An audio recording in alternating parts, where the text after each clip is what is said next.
Happy Summerween day 3. I work today, so today is not going to be a really productive day for reading or Summerween. But I don't know. I still plan on coloring when I come home, so that's something. I want to get coffee desperately. I don't know. We'll see. We'll see what happens. With horror thrillers.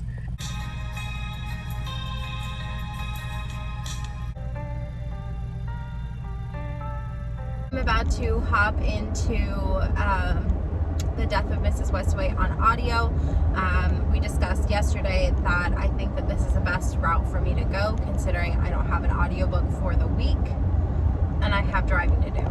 Also, I was wrong. It's a 14-hour audiobook and at 2.5 times speed. It's right around 4 hours. So it's possible that I could finish this one and maybe even still have room for the resort. We'll see. We shall see. I will update you when I have something worth updating. I'm on my lunch. I could be reading, but I don't want to. I want to watch some Summerween vlogs. Way more vlogs today than yesterday, so it looks like the majority of us are doing 2 days as one vlog. So I'm excited to go home and watch so many vlogs. However, my goal was really to try and finish How to Survive a Horror Story today, but that's not going well. I'm on page, well, 60, no, haven't moved at all, 64. I'm hoping that, I was hoping that if I brought it with me I would feel compelled to read, but ultimately I didn't want to read and get my macaroni and cheese on my book, so I was like, let me go see if anyone has posted anything, and the choices were abundant. I watched that, and that was good, and now I have a new content creator to follow, and now I shall go back inside and be tortured for the rest of the day. It is about 12:42.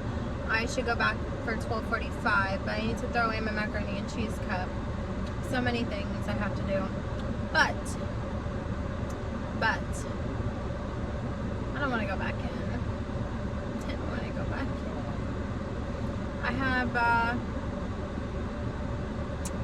I have nothing planned for the day. I was thinking maybe I would go after work to a bookstore, but I already have so many books that I haven't read for this that I don't think I need to add anything to it.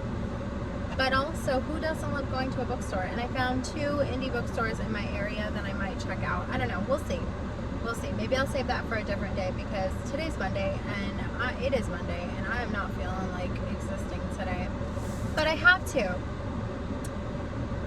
I have to. Watching Gabby. So I started watching Gabby's vlog and I really quickly remembered that I don't have time for that right now because I have to read. I also have to take my Instagram picture and I also have to color. So I'm gonna go do all that crap.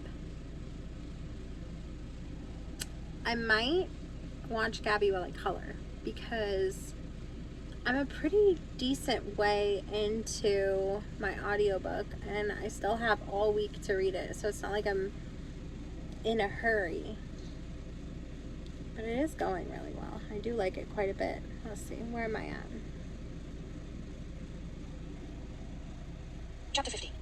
Okay, I'm on chapter 15 and I have 3 hours and 50 minutes left, which is basically 4 hours, which is basically 2 drives, 1 to work and home, 1 to work and home. So it's 2 days. So I can finish this by Wednesday, even if I don't read it. And you know something? I don't think I want to try and tempt fate with the resort. If I can, I can. If I can't, I can't. Yeah, I want to watch Summerween vlogs while I color today. Let me go pick a picture. Let's see.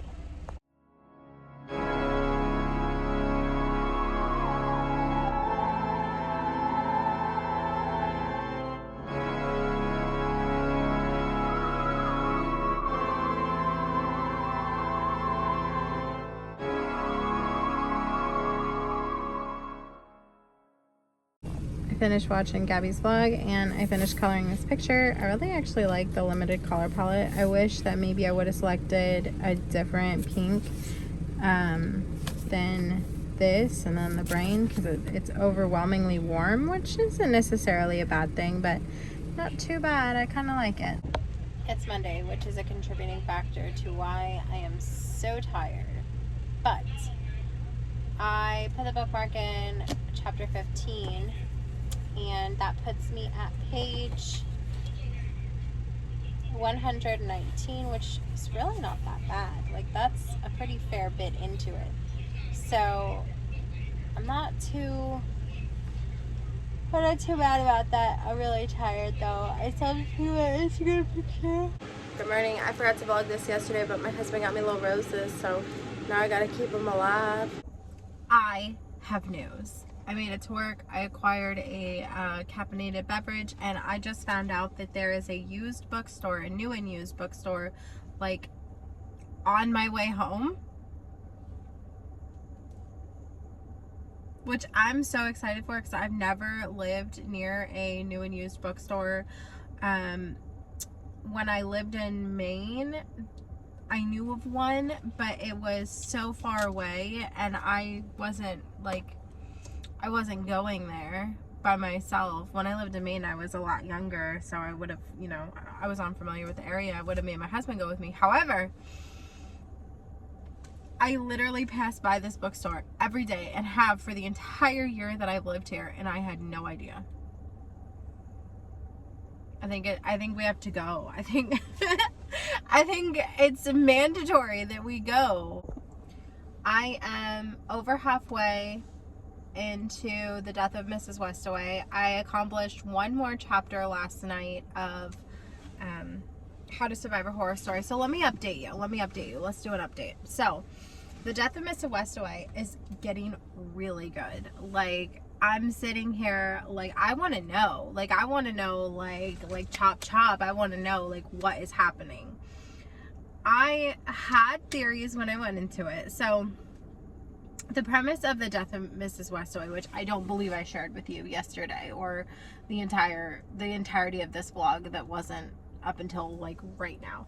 The premise of Death of Mrs. Westaway is that the main character, Harriet, or Hal as she goes by, receives a letter from a solicitor, which is a lawyer, but this is like UK, like word solicitor is a UK term for lawyer.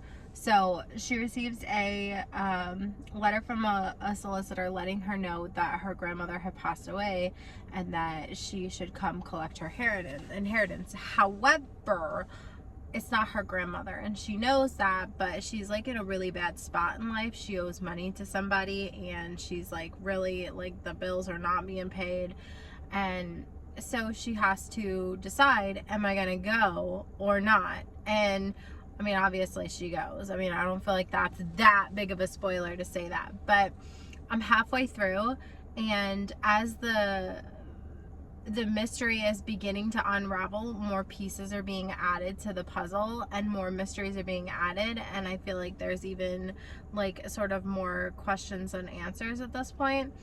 And every chapter I have a new question and I want to know more things, and I can't wait to finish this book. I'm a little disappointed that I waited this long to get to it, but I'm really excited that I've finally gotten to it. And then as far as How to Survive a Horror Story, it's feeling very campy. Campy is the best word to describe it. It feels very campy. And it feels like it's trying to be serious, and it's not. It's very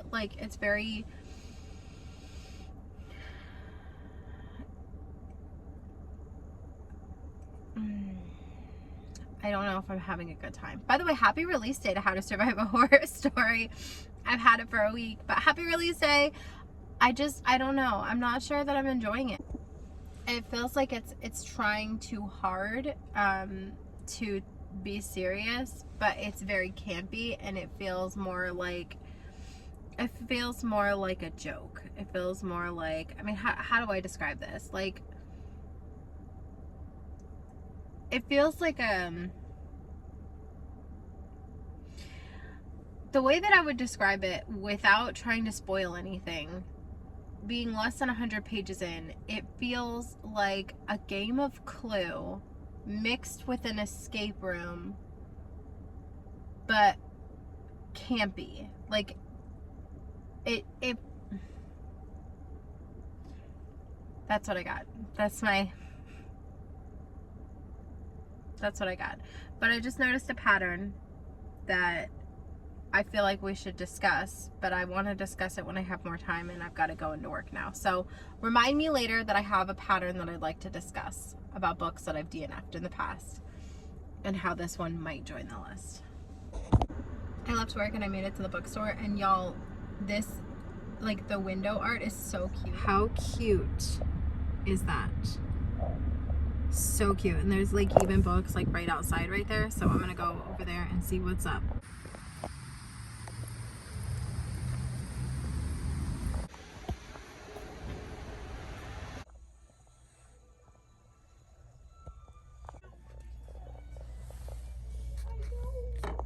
So I just got off the phone with my husband, and I was like, listen, I have a hard time when it comes to bookstores like that. Here's the thing. I feel like shelves should be labeled properly. They had like romance novels with, like, sure, there's like an element of like suspense in it, but they had it in the thriller section. There was no horror except for that one that I almost grabbed in Stephen King, which fine, whatever. And then they had it was just like, if you wanted to find anything, you had to look at every aisle. And the books were really worn. And I am kind of a book snob. Like, I like for my books, even if I've read them, to look pretty pristine. And most of those books look like they had seen better days. And so I watched the footage back from yesterday with the book store, and overwhelmingly it was like Harlequin romances and like basically a bunch of mass market paperback books, and like thrillers of the same sort of caliber, like the ones that were a dime a dozen, you know what I mean, like the ones that I feel like I could get anywhere. I could go onto thrift books right now and have my pick of anything I wanted. And well, that's not necessarily a bad thing for some people. For me, that's really not what I'm into. If I'm gonna read romance, I'm definitely gonna read something more current than like a Harlequin romance. And if I'm gonna read a suspense, thriller, mystery type book, first of all, mass market paperback is not my preferred preference, or preferred reading experience. And if I was going to pick up a mass market paperback, it would be maybe the problem is that I am influenced too much about what is current. And because I see all those mass market paperbacks that were significantly worn, all of them had there were like a lot of Harlequin romance type books and a lot of like mass market paperback, I felt like I was in the wrong place. And like, yeah, there was some current books and there was some new books, but the way that it was organized was so disorganized that, I mean, I spent 45 minutes in there and I didn't find anything. Okay, sending you back into that blog. I had that book, Rest Out by Nat Cassidy, and I had a Medusa book in my hand at one point, but the spine was damaged, and then the Nat Cassidy book, I found it online for cheaper, and the cover was bent, and it was like 50% of the price that they were going to charge. And if you're going to charge me more, like, fine, I get it, because you know, you're a independent local bookstore. I'd prefer to spend my money with you, but if I'm gonna spend my money with you, then I don't feel like I should be buying a damaged book. And then the other book was In the Unlikely Event, and that one was fine, but I had to really look around and be like, am I really gonna go?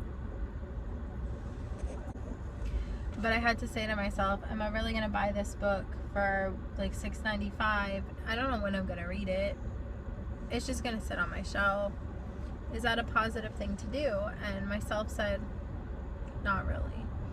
Plus, I should really get home, and now I'm gonna be home at 6:16, which isn't too bad, because I left work at 4:45, and I was at the bookstore for 45 minutes, and so I left at 5:30, and yeah, so I'm not going to be home until 6:16. It says I'm going to be home in 36 minutes. I don't really see how that's possible based on where I'm at in town.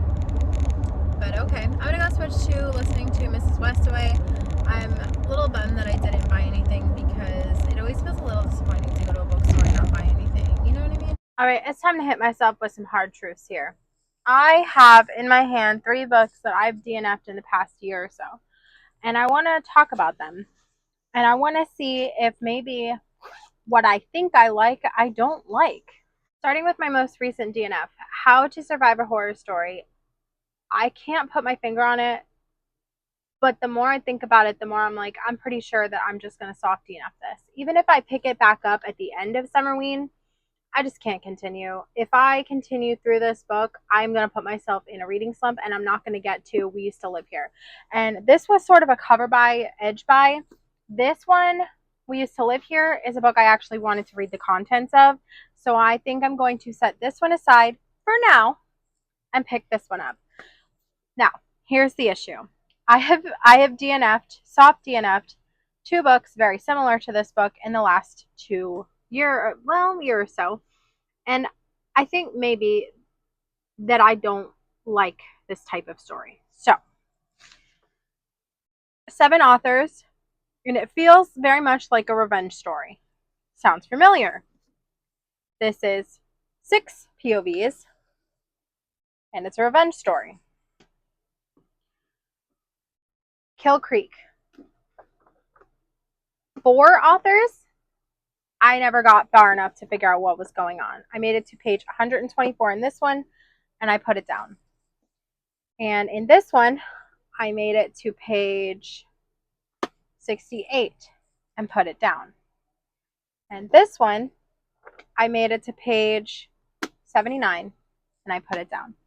Now, this seems like a really good vlog for another time. Reading 3 similar books that I already DNF'd once. This seems like something I should revisit, because this is a Riley Sager, and I cannot believe I DNF'd Riley Sager. This one I had wanted for so long. I wanted it for so long. It was in my cart. I would go to checkout, and then I would take this one out. And then this one was cover by, and basically the words on the back. I looked at it and I said, sold. On paper, these are perfect for me. Multiple POVs. We have the revenge story. We have the authors. Riley Sager right there. Like, I love books about authors, which encompasses these 2 right here. And I love Riley Sager. I love revenge stories, which is these 2. And I like horror, haunted houses, which is, again, these 2. Why don't I like these books? Why am I putting them down? Why am I slogging through them? So we'll have to identify what it is that's bothering me at a later time, because I cannot bear to continue on this way. I am determined to have the best Summerween that ever has been ever had. So I am soft DNFing this, and I'm picking up this. However, not tonight, because I'm literally so tired. But this is a short one, I think. With the acknowledgments, this book is 312 pages, so I have every hope in the whole world that I will fly through this. But like I said, not tonight. I am exhausted. Let me color my picture. That doesn't make any sense. I'm tired. Let me color.